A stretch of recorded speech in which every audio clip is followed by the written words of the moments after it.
All right, let's get going here.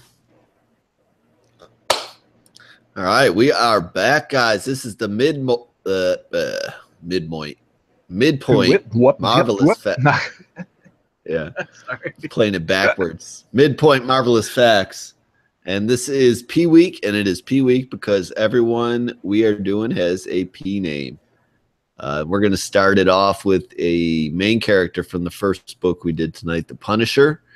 We haven't done him yet. He is first appearance from Amazing Spider-Man 129, created by the great Jerry Conway, Ross Andrew, and John Romita Sr. So JRSR, I guess you could say. And then we got some crazy facts for Punisher, not to let you down in that regard. Some what the fuck facts for him. We got Nick Fury's intel classified him as being power level 6 or greater due to his fighting skills, weaponry, and use of lethal force, despite the fact that he has no confirmed, superpowers or super strength or anything. He's just a soldier with brains and brawn there. Other interesting thing about Frank Castle is, as of mid-2000s, Castle timeline has remained untouched. When Marvel adjusted time frames for other characters, he did not go through such changes. So his history has never been altered or moved up. I think it has now. He is effectively... Oh, really? Someone I was just going to end it off with, he is effectively aged in real time since Vietnam War. So I don't know how old that would make him right now. Yeah, that would make him like in his 60s. Yeah, that would be cool though. If he was 60 and still whipping ass, I'd be down with that. I heard I think it was the Nathan Edmondson and Mitch Gerard's run that kind of changed it around to like Iraq and Afghanistan. I think. I'm not sure, but I think. Okay, I gotcha. That wasn't the Max series though, because the Max series is something different altogether. It was just the regular Punisher series. It was from 2014. Okay. Yeah, so maybe they have in most recently aged them back maybe 20 years or so. But I don't know when. Again, I'm getting information from random wikis here, people. You can call me out. Don't have hurt feelings about it. Last thing, Frank has had several dogs, so I'm going to run through Frank's history of pets here real quick. I found this interesting. He used to have a guard dog named Max, whom he saved from animal poachers. Max was shot by Kingpin's Lieutenant George, and Frank put Max down himself with a knife. Really? So he old yellered his first dog. He later had a Rottweiler, also named Max. They don't say what happened to that bad boy. And then he used to also have a pet coyote named Loot, who he saved from gang members. So that's Frank Castle's history of dogs. And we're going to move on here to the character from our second book. That was the final reveal, our cliffhanger, and that is Polaris, who is actually older than I thought her to be. She was created back in 1968, an October issue, X-Men number 49. That's an Arnold Drake and Don Heck creation. So I was for sure that was a Claremont character. You know what I'm saying? Yeah, I thought so too. I couldn't believe it went. I couldn't believe it went back before that. That is a long time ago. Yeah, I know. I did some digging. I'm looking at it right now. Polaris here. So her real name is Lorana. Her green hair is a quirk of her mutation. I don't know what the fuck is going on with my mouth right now. I'm literally stumbling over every goddamn word. So let me take a sip of Powerade here. All right. She so her story is basically her mom is not the same as Wanda and Quicksilver's. She has a different mom, and it's some chick that Magneto slept with, and she had a husband, a different husband, obviously. So it was an affair she was having with Magneto. She got pregnant. When she told her husband, it was after the baby was born, and they were in an airplane. Those two got in an argument, and the argument resulted in Polaris, Lorana at that point in time, being a child, couldn't control her mutation and kind of flipping out because her parents were arguing. and she ended up taking the plane down and killing them. So Damn. she essentially killed her birth. Well, her parents that she knew of as her parents at that time. Yeah. And her mom, right? Her mom too. Yeah, in a plane crash. So her mom and her not real dad, but her dad. So yeah, just her that's some crazy stuff for Polaris. Yeah. I was looking at her first appearance, and it's just like her in a robe getting out of the shower, explaining that her hair is green, but she puts dye in it, but it washes out because of her mutation. Yeah. Okay, well, I guess that's not canon anymore from back in 1968. She also used to date Iceman. Yeah, Iceman was quite the ladies' man. He dated a lot of people. He really was. And now he's on to unnamed men that we just randomly change. But we're gonna end up the P section, the P week, for marvelous midpoint marvelous facts with Preston, Emily, and that is someone created back in Deadpool Volume 3, number 1 from January 2013, so not that old of a character, by Brian, what's his name? Posnan? Oh, I have no idea. I can't say it right. Jerry Duggan and Tony Moore. So here's the crazy thing about Emily Preston. She is a LMD currently now because her original body, she deceased, obviously. It was during a debriefing session for S.H.I.E.L.D. when a George Washington, zombified version of George Washington, teleported aboard the S.H.I.E.L.D. helicarrier and snapped Agent Preston's neck. Before she passed to the other side, however, Michael, the necromancer, transports her into Deadpool's mind, and they eventually got her out of Deadpool's mind and into an LMD. So, I mean, you don't get a much crazier what the fuck fact than that going on. No, you don't. So when I go digging for shit like that, if you're killed by a zombie George Washington, you can guarantee that it's going to be in the what the fuck facts section for your midpoint marvelous facts. But that's going to wrap up this week as far as characters we're spotlighting. I got a P. I got a P fact that I read today that has nothing to do with any of the books, but it's kind of interesting. Oh, okay. Yeah, go ahead. Pyro from the X-Men, I found out today, was originally supposed to be gay, but because John Byrne used to draw the art first, and then Chris Claremont would script it after, Chris Claremont changed it to that he was British, and then a couple issues later, he switched it to him being Australian. But John Byrne originally wanted him to be gay, and he drew him specifically in a way, to make him look gay, I guess. Yeah, to accentuate his characteristics that way, I guess. Yeah, and that was one of the many things that made John Byrne despise Chris Claremont, and that was one of his last issues, was the first appearance of Pyro, because he was so pissed that, Claremont took away him not being gay. Yeah. There's a lot of behind-the-scenes drama from that old X-Men run, especially when Jim Lee came on and stuff. There's a couple documentaries about it. I forget their names, but I'll look them up for next week. But yeah, we're gonna end the midpoint marvelous facts. So that's a good P1 to end it with. Pyro. Maybe we'll get to him one of these days. And we're gonna move on to our final couple books of the night and kick this section off with Scarlet Spider, Ben Reilly, number 5. And personally, I mean, this has been a series I've enjoyed overall. It's been a fun, different flavored Spider-Man book. And I'm a huge Spider-Man fan, so I like the variety that I'm getting following the regular Spider-Man title. And this was just basically still kind of wrapping up threads from Clone Conspiracy.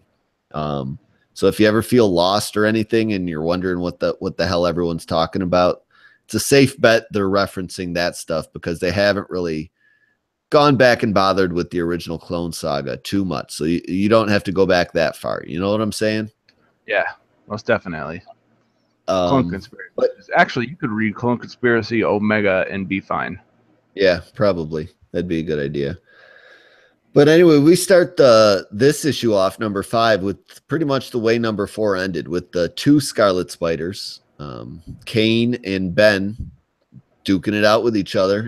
And at this point, they're just going through the skies of Las Vegas.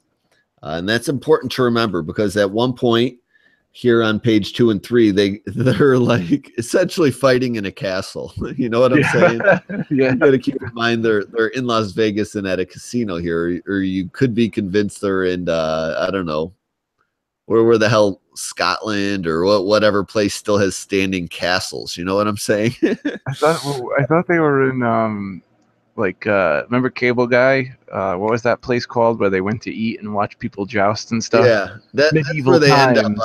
Medieval times. Yeah, I went there for a birthday once. It was. I went to a place like that actually a great time. I had a ball. Me too. The only bummer is no utensils.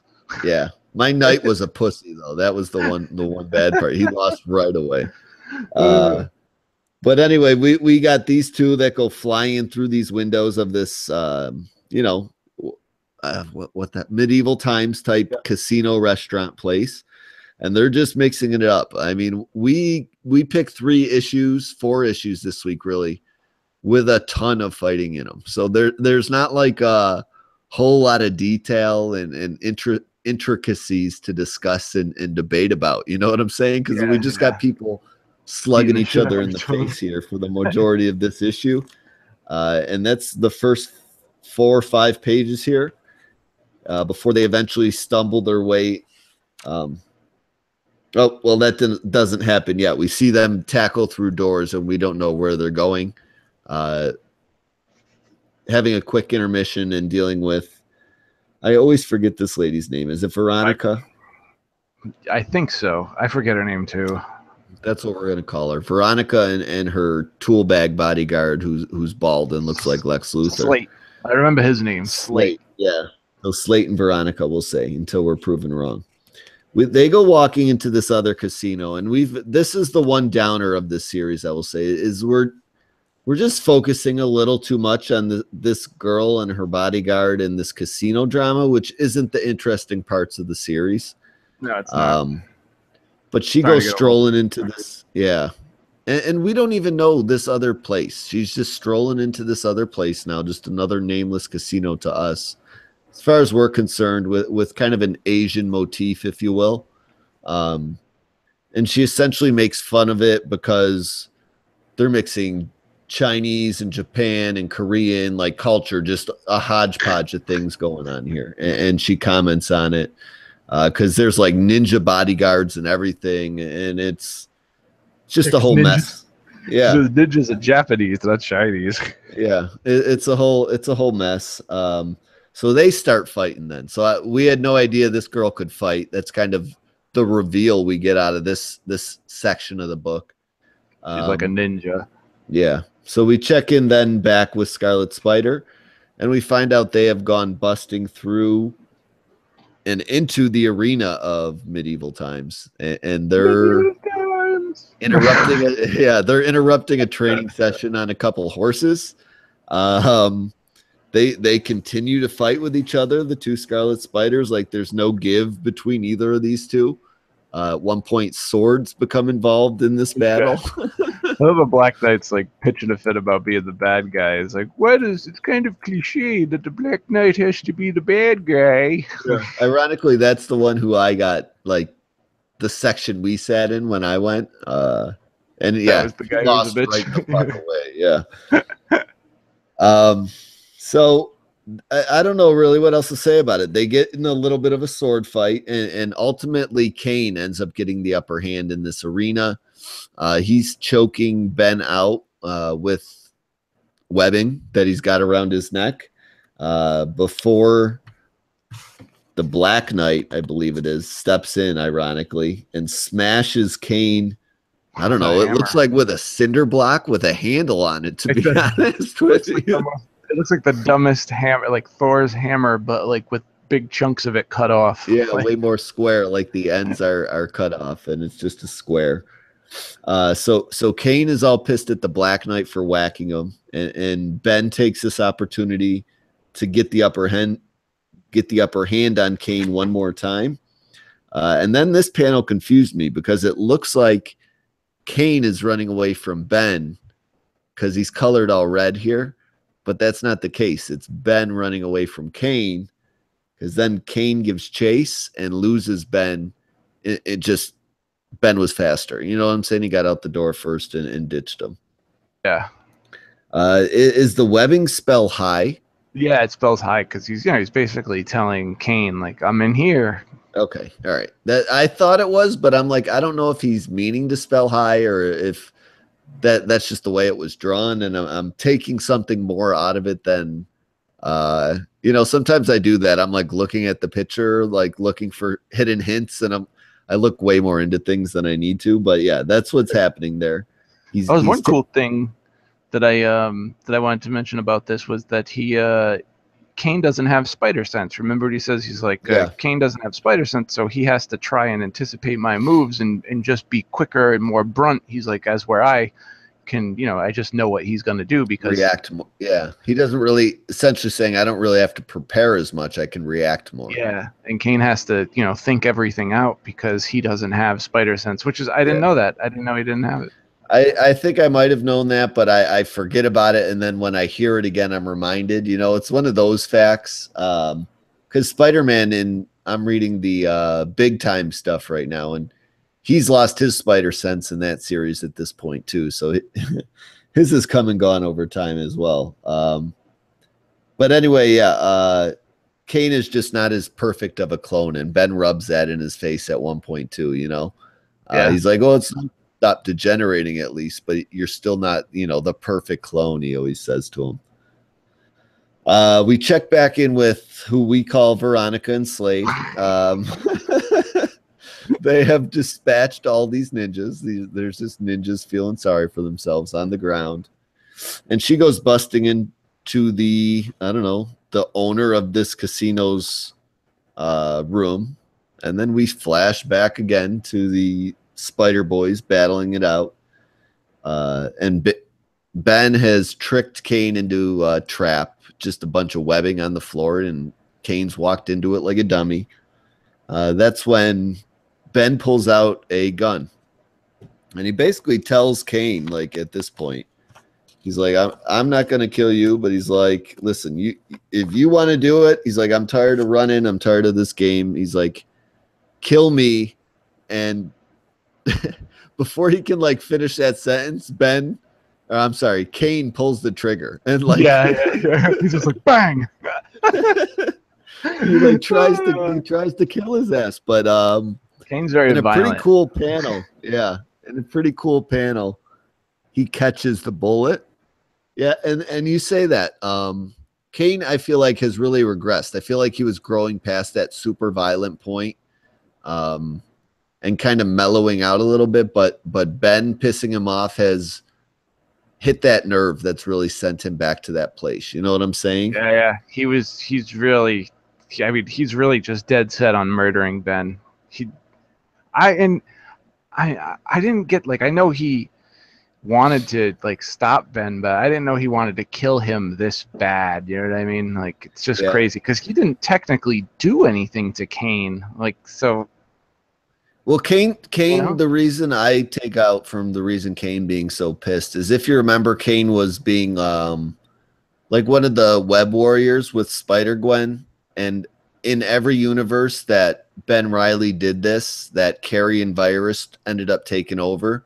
So he's looking at it as a world-ending event that's right. Ben lucked out of. And that was the thing. Yeah, that was his story arc in Clone Conspiracy. Like, every universe he was in, it always happened. So he wanted to stop him before it could happen. But now it's stopped, and he still wants to murder him. I know. I think, but just because he doesn't trust, he won't do it again. Yeah. So yeah, he tries to murder him, and Ben catches the bullet. He's like, "Listen, dude, I didn't get to finish talking, A." And then he's like, "B," or the old joke as it goes, "2, I'm trying to save a little girl here." He's like, Kane basically calls bullshit on him. He's like, "I don't believe you." He's like, "Yeah, no, listen, I'm trying to save this girl." He's like, "When I do it, and if I do it, if I don't, whatever happens, you can kill me when it's done with." You know what I'm saying? Yeah. I liked what like what Ben said to him, and he's like, "So what? You're gonna kill me now?" He's like, "Someone begging for you to listen to him." He's like, "I'm sure Peter would be so freaking proud, Uncle Ben too, you know, because they have all those memories, like Peter's life was their life. Like they remember growing up with Aunt May and Uncle Ben. They have the same. They were raised like it. I like, you know, that's one thing I really love about these characters. You see what Peter could have become, like if his life went a different way, you know. It's basically like just Elseworlds tales going on in the same universe, if you think about it. Actually, that's an awesome way to say it. I never thought of that. It really is. It's the same character with a different name, just in a different location, living different, you know, trying to live a different life, but always falling back to those same tropes and same memories and shit, no matter how they try to escape them. I think Kane does a better job of escaping it all than Ben does. Like, but even Ben in the first issue came out and said, like, I want to separate. I found Aunt June, but he falls right back into the trap. Aunt June and that girl. He's like, you know, are you a model? Like the Mary Jane thing going on and all that. So yeah, he definitely has a harder time letting go of you know, the life he thinks he should have than Kane does. Yeah. But yeah, then we got one more page here, but after Kane and Ben come to their, I guess you could call it an understanding, and it's again with Veronica and Slade, and she ends up finding, well, not finding out, she knew this all along, but we the readers find out and discover this other casino owner is her brother, and yippee fucking do, I don't give a shit, you know what I'm saying?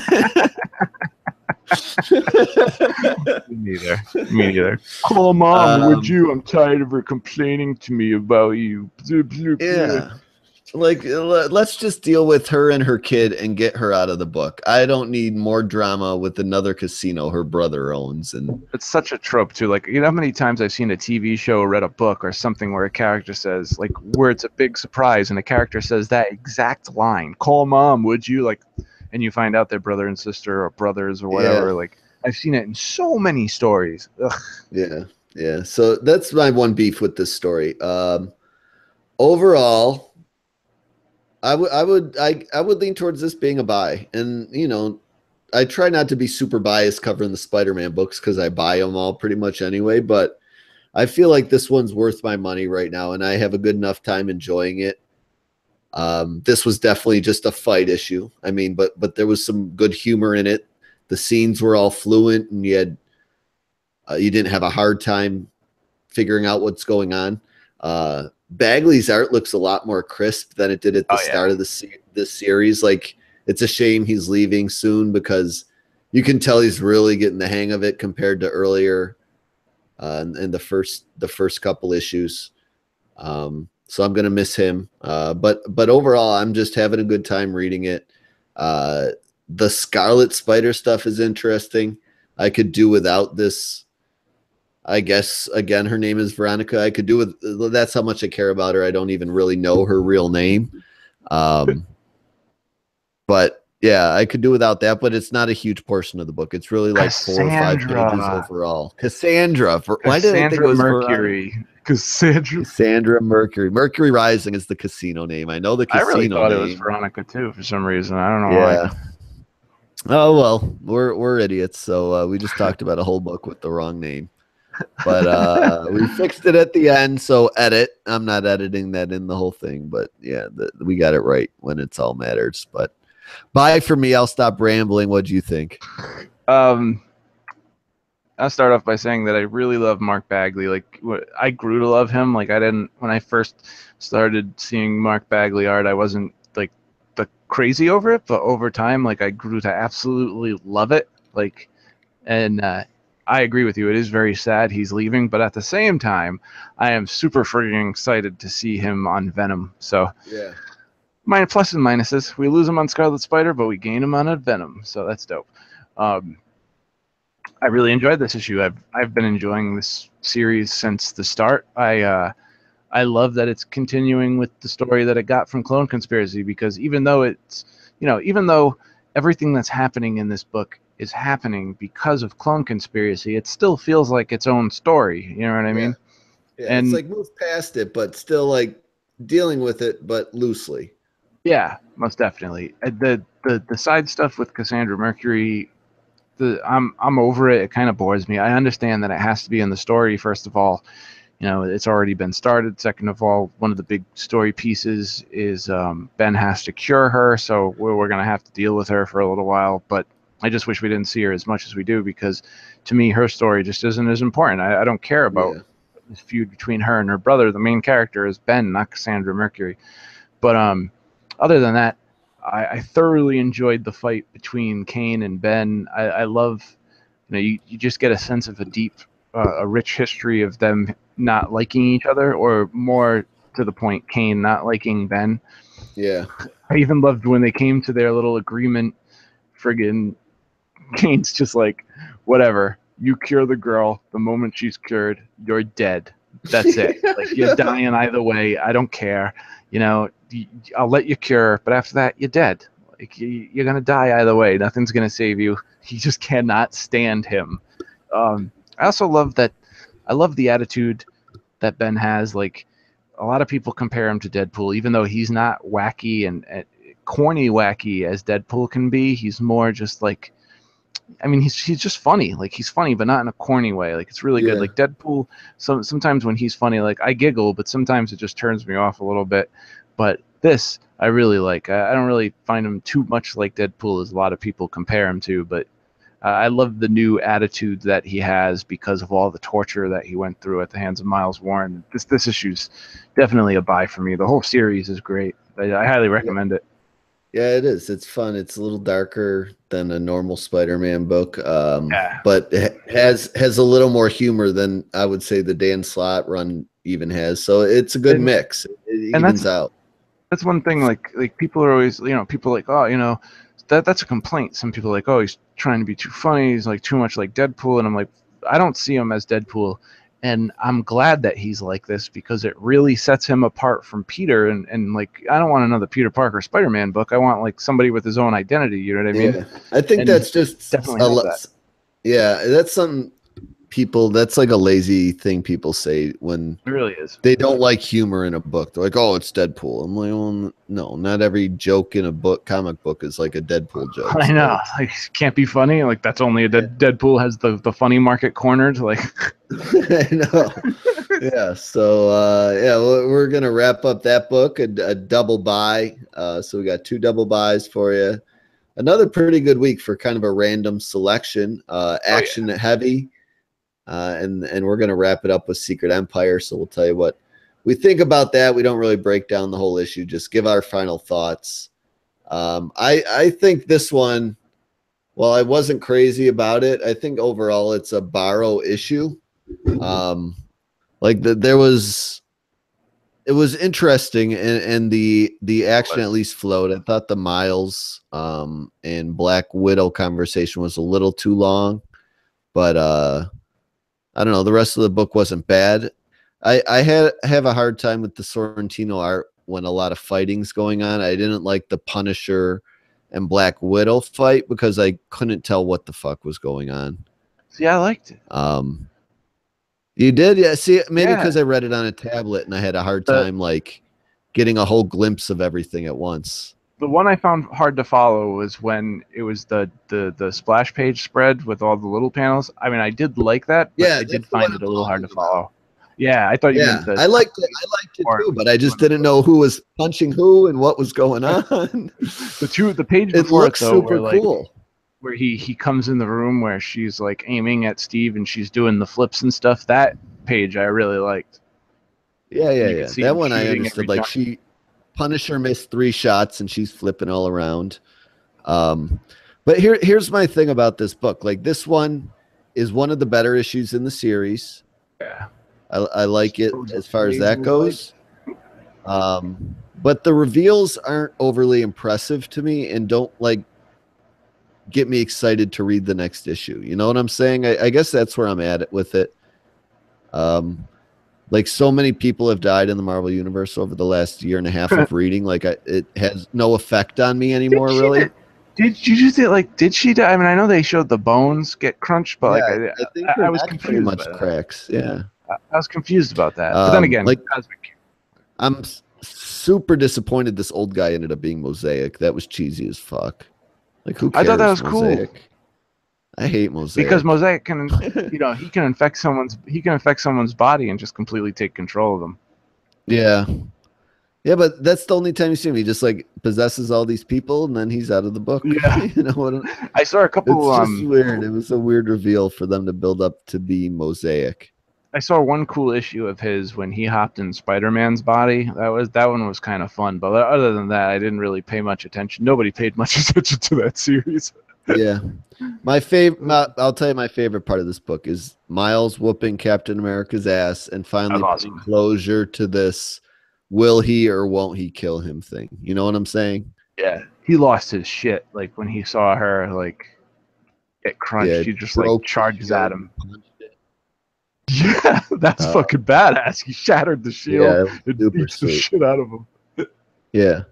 So yeah, overall, besides the complaints I already stated, which weren't like deal breakers, I can see how people would enjoy the things that I didn't enjoy that I'm kind of like nitpicking at. But so I can see where people would rate this issue high, but they're just not super impressive, just to me personally, I guess. But I did like the Miles stuff, and I did like the Sharon Carter stuff, like her trying to kill him. But I'm over this what Rod Rice art and this whole exchange between Captain America in this other world or wherever they're at. I don't know what's going on, and I don't care. I'm so sick of it. I'm so sick of not knowing what's going on. I'm like, Jesus Christ, just fucking tell us already. Like almost 8 issues and a half of issue from the Free Comic Book Day, and I have no fucking clue what's going on in this little side story. Like, I know, no hints or nothing. No. If it ends up being pointless, I'm gonna be so fucking pissed. Yeah, the last reveal too is just kind of like a little underwhelming to me personally, but I can see how people like it. I thought it was underwhelming. Yeah, talking about Barrow. It's one of the better issues in the series. I'm just not digging the story. You're talking about the end with, Sam coming up with the friggin' the regular shield. The regular shield. Like, I understand the significance and the symbolism, but at the same time, like, who gives a shit, right? Like, and you've had this scene, like, this exact scene is a copy and paste scene of Steve with Mjolnir.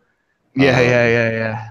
And like, I feel like they've done it one other time in this series too. So it's like they just keep copying and pasting. I did enjoy Andrea Sorrentino's art for the most part. Like this last page, like if this book was colored like this last page, it would be great, right?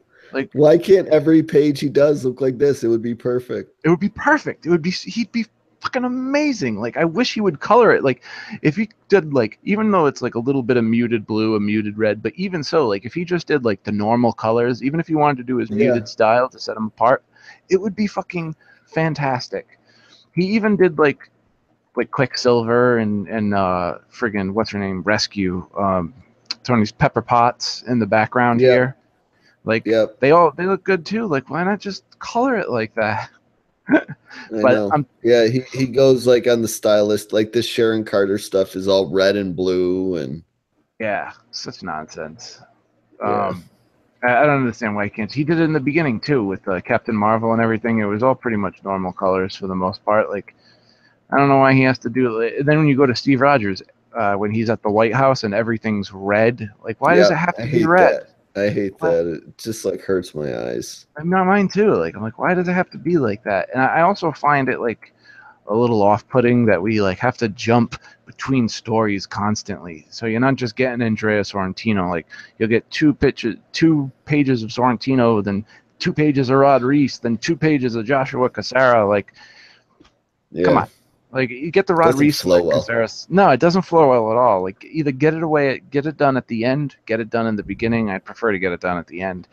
I just want to see it. Like, I just want to see the regular Secret Empire stuff. I mean, I understand that the Cassara stuff has to do with that companion one shot, but I mean, so that makes sense. But the Rod Reese stuff is pointless unless you're finally gonna fucking tell me, because I feel like I'm reading 2 different stories that have nothing to do with each other, and one of them I have an idea of what's going on, and the other I have no fucking clue, and it drives you nuts, and it really does detract from enjoying the regular issue because you have to put up with this shit. So it's like, what the fuck? Like, let me know what's going on here because I have no clue. And I just saw goddamn Red Skull's head in a box in another issue we just reviewed. So why is Red Skull beating Steve Rogers with a bat? Where did this come from? And give me an explanation about it, will you? But how is Steve Rogers here? Like, if he's like sitting there getting the why does he kicked out of him by Miles?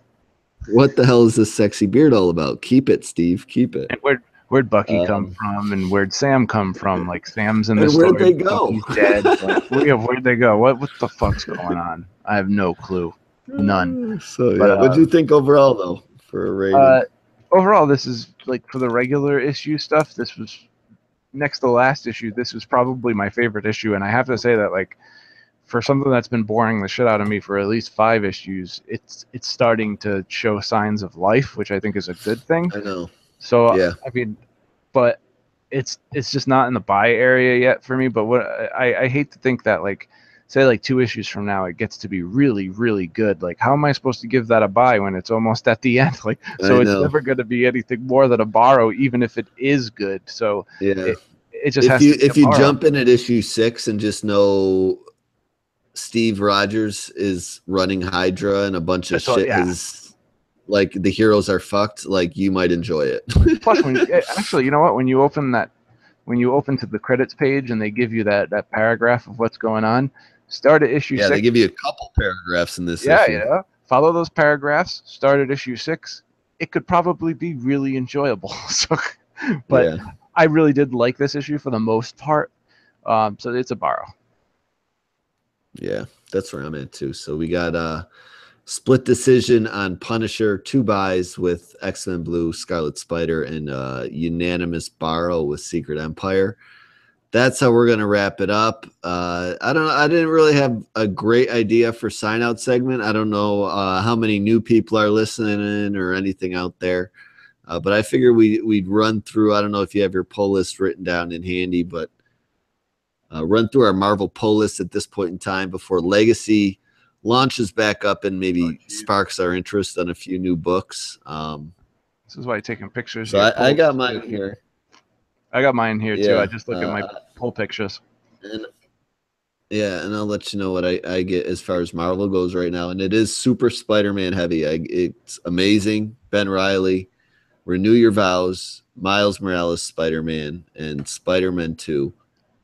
And then the non-Spider-Man books are only Gwenpool, Old Man Logan, and Astonishing right now. So that's what I got as far as Marvel pull list goes. So you guys get an idea of just like what our interests are and what we pull each week. I got mine, and it's a bit longer. Were you done, or you're just doing your Spider-Man ones? Yeah, no, that was it. Gwenpool and Old Man Logan and Astonishing are my only non-Spider-Man books. It's going to take me a minute. First off, I didn't really go over my digital ones. I also do Venom, Weapon X, and X-Men Blue digitally. Go. Yeah, those are good books too. A little more variety than just the ones I buy, but yeah, that's my digital. I really like the cover. Copies. I wanted to say before I said borrow, but I really like the cover for Secret Empire this week. I think Mark Brooks's cover. I wish Mark Brooks was doing this event. Like, his covers are just flawlessly beautiful. I know. Colors, everything. I wish the covers are gorgeous for the series. If you get all the regular ones together, they're pretty cool. Yeah. The Sorrentino variants too all form one giant picture. I didn't know that. Yeah, I saw somebody doing it online this week. That was the first I picked up on it too. So I got my pull list kind of right here, and I'll rattle it off, but it's kind of crazy. I like the majority of them. I actually enjoy reading. That's probably why I keep buying them. But I'm not gonna put Secret Empire on the list, even though it's on there because it's a series. You know, it's a event. But yeah, I do. It's not gonna be in order. So it's Scarlet Spider, Steve Rogers, Captain America, Infamous Iron Man, Thanos, Weapon X, X-Men Blue, Black Panther, Punisher, Occupy Avengers. Even though that's gone now, so that's off my list. That ended it. Renew Your Vows, Daredevil, Doctor Strange, All New Guardians, Invincible Iron Man, Luke Cage, Mighty Thor. Astonishing X-Men's only one issue in, but that's, it's on my list. So yeah. I also do. Did I say Venom? Secret Warriors, Amazing Spider-Man, Old Man Logan, Defenders, Jean Grey, Avengers. I just dropped Champion, so that's not on my friggin' list anymore. Iron Fist, all new Wolverine, regular Spider-Man with Miles Morales. I think I'm forgetting a couple. I can't. I think that's it. I think that's my pull list. That's everything. Royals is still on there. X-Men Gold I dropped. But is John Boy still doing Royals? Did he ever come back or no? No, it's Tony Silas now. But Javier Rodriguez is going to be taking over, the guy who does Doctor Strange and the Sorcerer Supreme. So I'm excited for that. Where's John Boy at now? He's not doing anything like that. I just love that name. It was such a sweet name. It was such a flash in the pan. I loved his art for however many books he was on, like the 5 books he did total, and then he's gone again. So it's sad because like he does really good work. He shows up for like 2 issues of Teen Titans, 2 or 3, I think, and then 2 issues of Royals, and then he's like, I can't do this. I just can't do this. Like, what the fuck? What are you talking about? You can't do this. Like, you're a fucking artist. What are you supposed to do? Yeah, I know. I liked his art a lot. But yeah, we're going to wrap this bad boy up this week for you guys. The end of episode 13. Again, if you're looking to reach us, Twitter seems to be the popular way with you guys. That is at Madness Marvel 1. Follow us there. Holler at us throughout the week. We love to share polls and retweet polls on Wednesdays, New Comic Book Day, and anytime throughout the week. Doesn't just have to be Wednesday if you can't get there on Wednesday. We'll get some digital codes this week. I don't know what the hell happened to my DCBS shipment. It should have been shipped this week. I didn't get it. So I emailed them. That's usually where I start throwing them out. So there's a little delay to that. That'll be coming this week, hopefully. Got a bunch that I haven't thrown out there yet, but like 4 or 5 that I got to throw out. Stay tuned for that. So looking for some free books that'll be up there. Let's go over the books we're going to do next week for you guys. Just a 3-book week for us. It's going to be Spider-Man wise, Spider-Man number 19. And that's, I always feel like I got to say Miles Morales, Spider-Man number 19. Me too. So that was the previous series though. So this is just Spider-Man 19, but the Miles Morales series. What about for you, the IVX section? What are you going to do? You don't really have much of a choice. I don't have a choice, so I'm going to be doing X-Men Gold this week.